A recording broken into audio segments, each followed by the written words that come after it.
নমস্কার প্রিয় দর্শক বন্ধুরা, আজকের এই ছোট্ট ভিডিওটি আমাদের এই সুপরিচিত এক যজমানের উদ্দেশ্যে। আজকে দাদা এবং বৌদির বিশেষ অনুরোধ যে ঠাকুরমশাই, তুলসী পাতা আমরা কোন কোন দেবদেবীর উদ্দেশ্যে নিবেদন করতে পারি এবং আমরা যে ঈশ্বরের উদ্দেশ্যে যে নৈবেদ্য দিয়ে থাকি, কোন কোন নৈবেদ্যের মধ্যে তুলসী পাতা দেয়া যেতে পারে।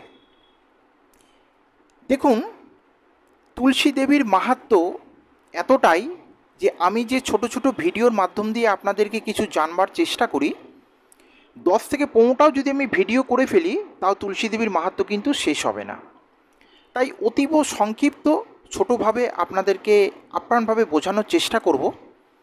আমাদের সকলের কিন্তু পূর্বপুরুষরা এমনি এমনি কিন্তু তুলসী মঞ্চ, এই যে বাড়ির যে মেন দরজার সামনে, এমনি এমনি কিন্তু করেননি, বা এখনও পর্যন্ত সেই প্রথা, সেই ধারাটা আমরা সকলেই মেনে চলছি।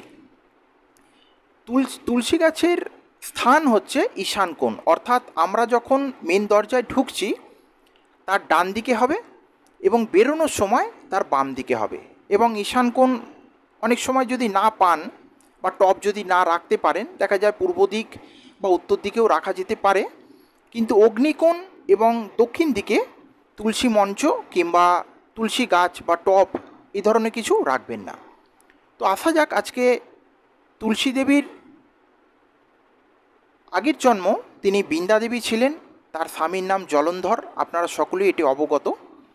তো বৃন্দা দেবীর দেহত্যাগের পর তিনি যে স্থানে দেহত্যাগ করেছিলেন সেই স্থানেই কিন্তু তুলসী দেবীর জন্ম হয়।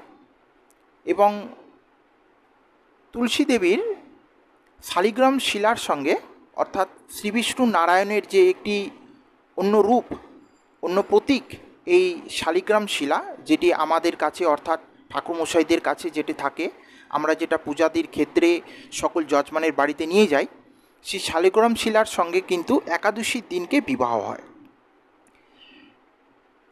এক কথায় যদি বলি, তুলসী দেবীর জন্মই শ্রীবিষ্ণু নারায়ণ দেবের জন্য হয়েছেন।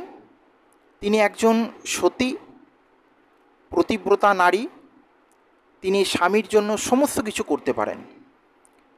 তাই শ্রীবিষ্ণু নারায়ণের যত অবতার আছেন, যেমন শ্রীকৃষ্ণ, গোপাল, যত শ্রীবিষ্ণু নারায়ণের অবতার আছে, যেমন সূর্যদেবকেও ধরা হয়, সূর্যদেবের যখন অর্ঘ্য দেওয়া হয় সেই ক্ষেত্রেও কিন্তু এই তুলসী পাতার ব্যবহার হয়।